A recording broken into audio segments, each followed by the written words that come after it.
J.A. Miller Tile Company is committed to education in the Bascom area and is proud to support Hopewell Loudon Elementary in today's News 6. Local support has also been provided by the Northwest Ohio Educational Technology Foundation, Bowling Green State University, and the members of WBGU-TV. Hi, we're the 6th grade class of Hopewell Loudon. Welcome to News 6.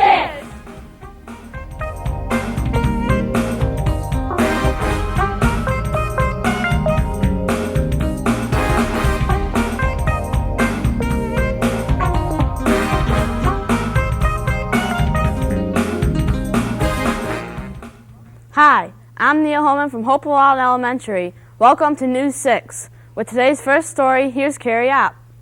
Have you ever wanted to go on vacation but couldn't because your dog or cat needed to be watched after? Hopewell Boarding Kennels can come to your rescue. We talked to Charles Corral, who tells us more about the kennel. Hi, I'm Kyle Distel. Do you have a love for animals? Well, I do, and I'm here at Hopewell Boarding Kennels interviewing Charles Lau. What kind of animals do you board here? Well, mainly we board dogs and cats, but we have boarded parakeets and Vietnamese pot-bellied pigs and rabbits and hamsters and just about anything except for large animals, cows and horses. Does the kennels provide any additional services? Well, we do lots of other stuff other than boarding dogs and cats. We have a complete grooming facility. We groom all sorts of dogs. We have training, obedience training for dogs. One of the major things that we do is supply people with names and numbers of breeders when they're looking for dogs and cats. And we supply dog food, we sell dog food, we sell all sorts of pet supplies, and just help people out as much as we can with their animals. What's the best part of your job? Well, it started out being a hobby. I've always had dogs, and I always raised dogs. I got into showing dogs several years ago, and it kind of turned into a business. And I was able to buy the kennel about 6 years ago, and it allows me to do my hobby as a business. I raise my own dogs, plus board other people's dogs and cats, and it's a lot of fun when you can do your own hobby and make money at it.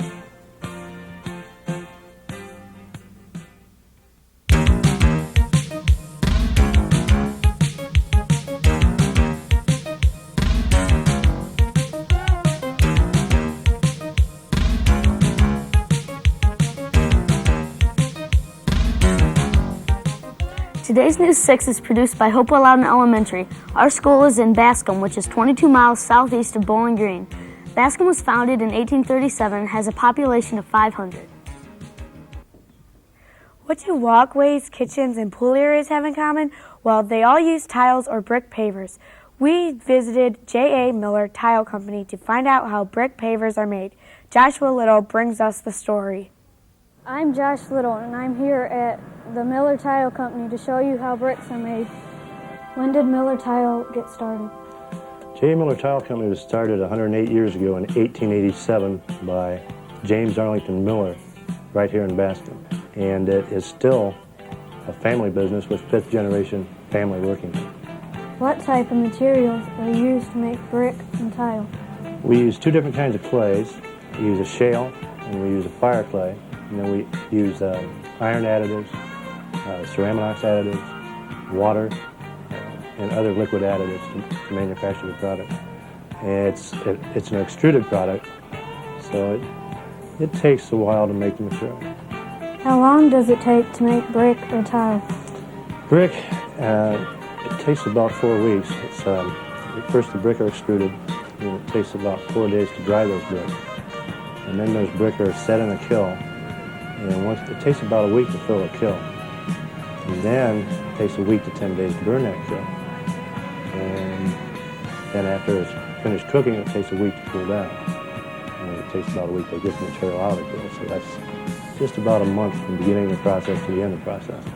Tile takes a couple of days to dry once it is extruded, and about 3 days to burn, and a day or two to cool down, and a few days to package.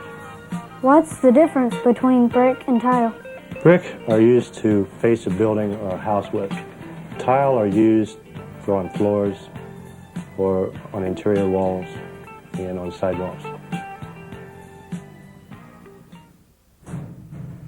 Thank you, Bob Taylor, for the great interview. Do you have any habit that your friends make fun of or your parents scold you about? Well, today's Kids View question is, what is your worst habit? Hi, this week's Kids View question is, what is your worst habit? My worst habit is chewing my nails. My worst habit is cracking my knuckles.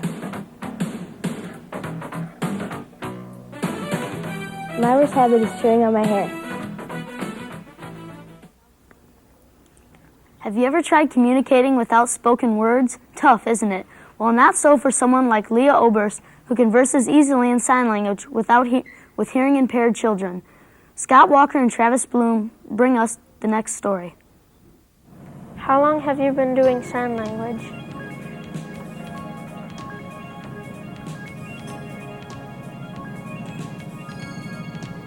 Well, I actually started about 10 years ago. After I graduated from high school, I went to a seminar involving sign language. After I started to learn sign language, I got my degree in sign language interpreting. What is sign language? Well, sign language is just like talking with your hands. Sign language has a whole grammar and it has a sentence structure, a culture all of its own. Just the same as English or the German language has. Who do you do sign language for?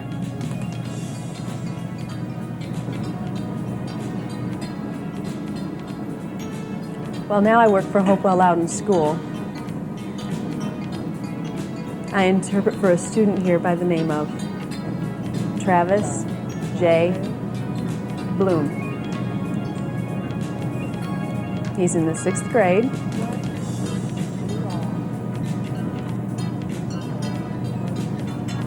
But I could interpret for other deaf people. Everybody say yo! Yo! Yo, I am the earth and I have a complaint. Why do people treat me just fake when I'm faint? You're in my ear. My water too, I ask you one thing. What's the matter with you? Word!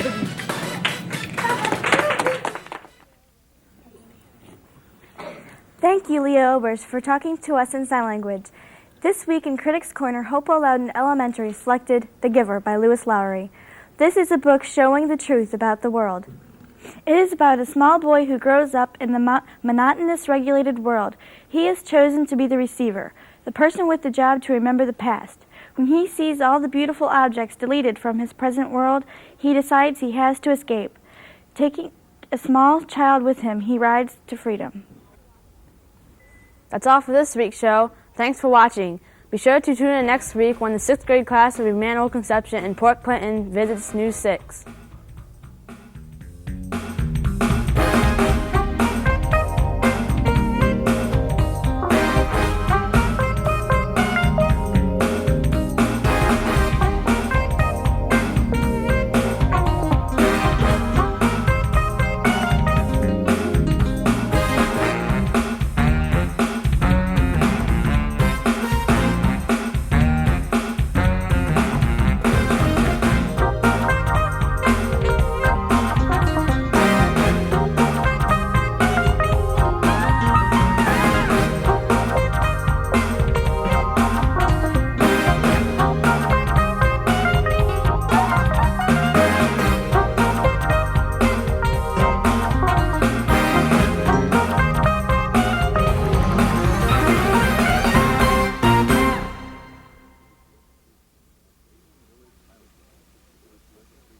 J.A. Miller Tile Company is committed to education in the Bascom area and is proud to support Hopewell Loudon Elementary in today's News 6. Local support has also been provided by the Northwest Ohio Educational Technology Foundation, Bowling Green State University, and the members of WBGU-TV.